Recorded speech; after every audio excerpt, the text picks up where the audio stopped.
So Rajesh and Atul Gupta have been arrested in the United Emirates. This confirmed by both the Department of Justice in South Africa and by authorities in Dubai. They fled South Africa in 2016. This as pressure was growing for them to be arrested, and indeed indications that this might in fact be about to happen.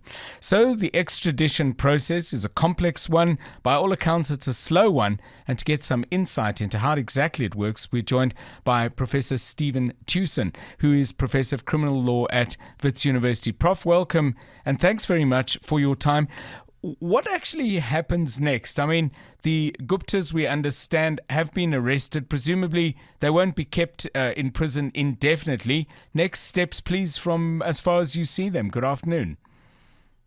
I'm not really an expert on this too much, but I can just give you a general idea and a pointer as to what generally happens. Right. So what we have is the extradition. We have what we call the requesting state, and then you've got the sending state. So we are the requesting state.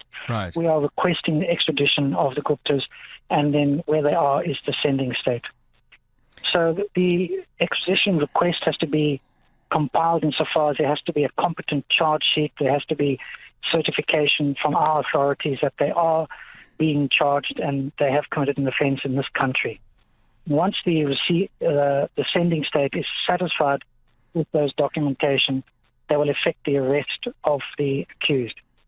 They can, like any other case, apply for bail pending their extradition, but obviously it's a bit dodgy because they are in another country and they are potential flight risk, so it's not as easy to get bail. But in principle, they can get bail pending the extradition. But now there has to be an extradition hearing. It's not a fait accompli. Yes. Extradition has to be determined by the court in the sending state that this is a proper matter for them to be extradited. So the first rule is that the offence for which they are wanted must be an offence in the sending state. So if they are in the United Arab Emirates and they're charged with fraud in South Africa, it must be the offence of fraud in the sending state.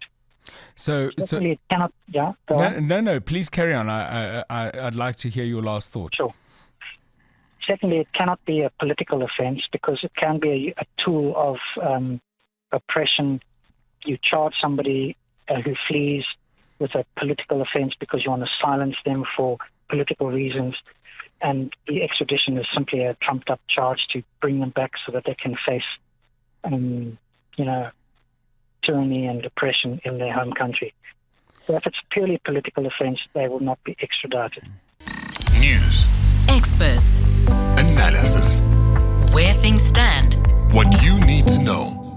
Drive home with John Perlman On 702.